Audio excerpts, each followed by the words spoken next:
Hello, everybody. It's halftime. How you doing? 10-3, the Browns are ahead. A little disappointing final defensive effort, getting pushed back by running backs like Kamara. And, Taysom Hill is not going to be throwing the ball against the wind any more than Bob Seger would be running against the wind. But still, they seem to be surprised by it. 10-3, a drop touchdown pass by Amari. I catch the ball with my body, Cooper. I don't understand why this has happened several times this year either, to be quite honest with you. Amari Cooper is supposed to be a world-class receiver, and I know he slipped, but he's letting the ball get into his body, and he's not using his hands. I don't get it. And he's dropped a few this year, and he'll continue to drop more if he catches balls that way, because that's the way Willis Adams caught them, if you're an old-time Browns fan like I am. Hope your day is going well wherever you are. If you're up north, believe me, it's cold enough down here in Florida. It was 33 degrees this morning when I walked to Topaz, and a precipitous drop. It was 72 degrees, and in a blink of an eye, it was like down into the 30s. And I know that it's a negative wind chill factor up in Ohio. Be safe. Don't be foolish. Don't be fucking around outside. Take it easy, folks. This game is pretty much the way we expected it would go. I think if you score 2 touchdowns, you win the football game. We had the second one in our hands, and unfortunately, the feet slipped out from under Amari Cooper. It was a great pass of patience by Deshaun Watson. He threw the ball right where it needed to be thrown. It just didn't happen. Fortunately, they didn't get a touchdown at the end of the second quarter, but they're getting the ball back. So tell me, which direction are they going in when they receive the kick? This I'm not sure of. We got the ball first, so they're getting the ball first. Which direction are they going in? If somebody can clarify that to me, I'm a dumb cow and need assistance. Big play by Grant Delpit on a deflected pass is what led to the Cleveland Browns' one and only touchdown. It was nice to see Cade York kick the ball through the goalposts. There's nobody at the game to speak of.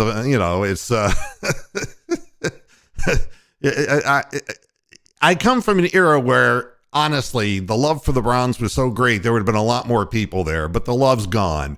I think that we have to acknowledge that, and I know that it's bitter cold out there, and I wouldn't go to a game. In fact, I question the validity of even playing football games in this kind of environment and climate. However, I am surprised that so few Browns fans showed up for this game.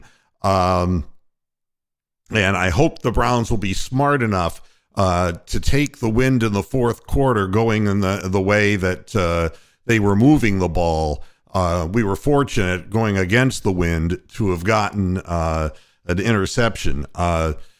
Deshaun Watson is doing everything that he can do. Andy Dalton looks terrible, and Taysom Hill looks like a guy who the Browns haven't figured out because Joe Woods won't make any adjustments. Nothing new there. The Browns need to score another touchdown to win this football game. And I believe that what I said in yesterday's program is they needed to get up by 2 touchdowns to kind of force the hand of the other team. So the Browns have to stop them, score another touchdown to go up 14-3, and 17-3.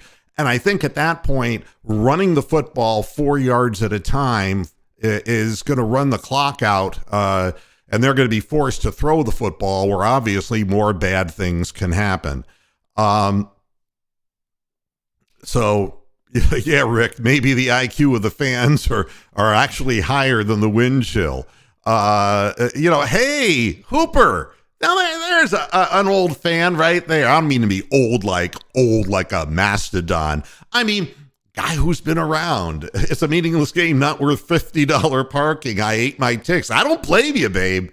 I'm just saying I'm surprised with the crazies that we have, of which I don't consider you one of them.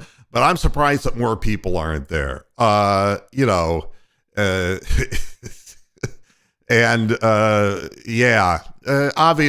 you could only play a certain kind of football. It looked like the Browns, that Nick Chubb is being forced because of the condition of the turf to be a straight line runner. And he moves his feet in those little choppy steps, and he can't do it on this track. And you can't blame him for that. It looked like he was starting to get his wheels under him in the second quarter, but it's really hard without that point of attack opening and that plant and push that he gets for him to do his thing. And Kareem Hunt, we haven't figured out how to use in the passing game. So, that's like a complete waste altogether. And yeah, David, I think Watson is handling the weather pretty well. I think he's handling it better than Andy Dalton. But that said, it's a lot to handle, and it's difficult. I don't even have statistics for the game. I don't need to see statistics. My eyes are seeing everything they need to see.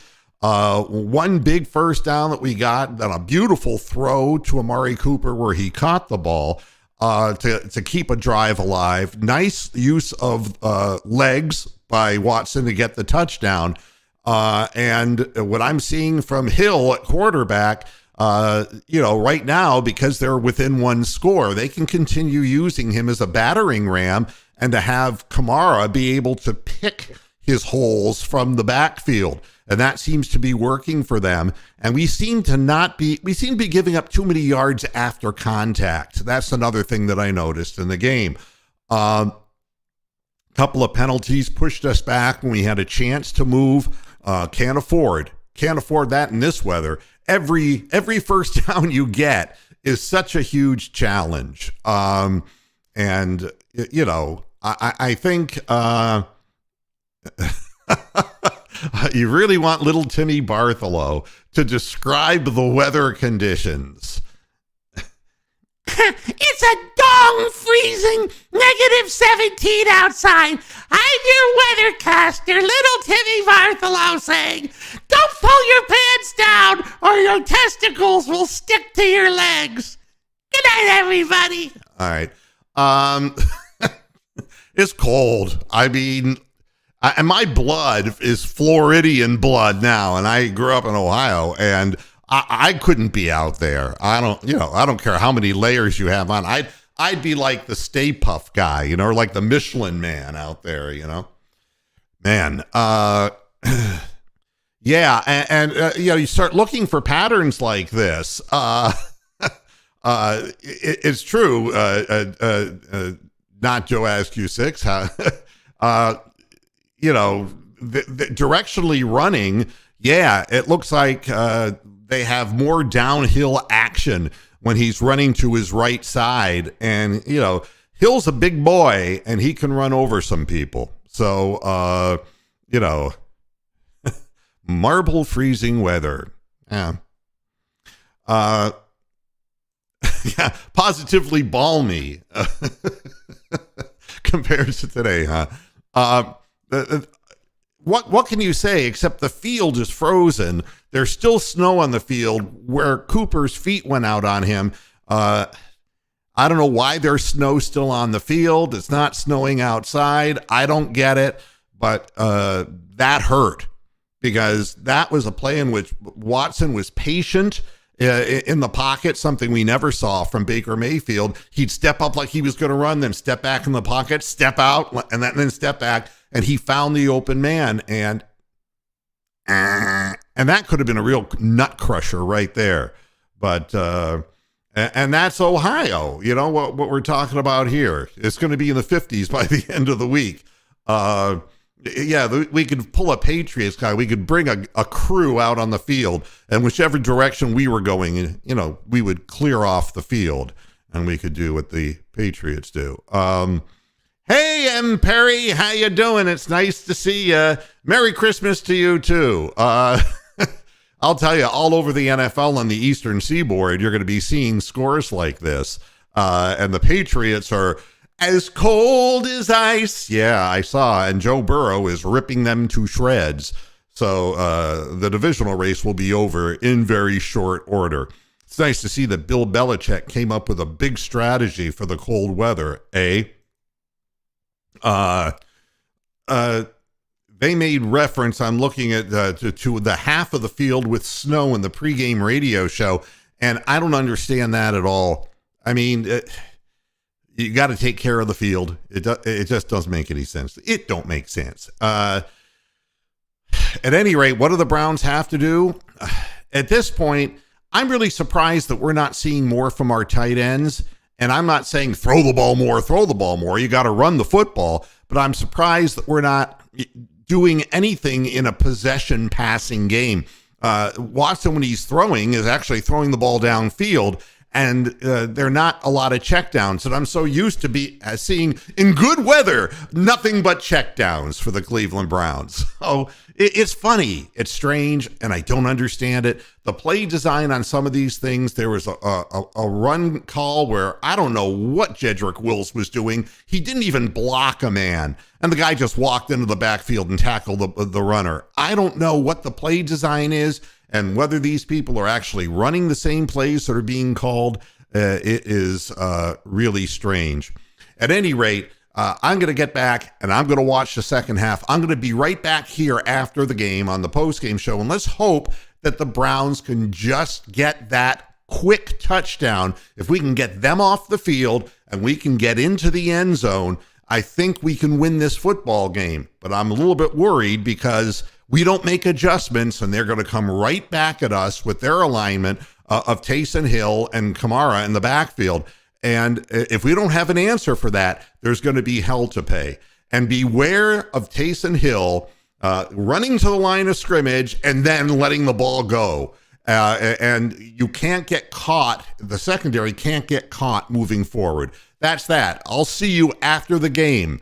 Until then, hasta la vista, Pastor Heads, and go Browns. See ya.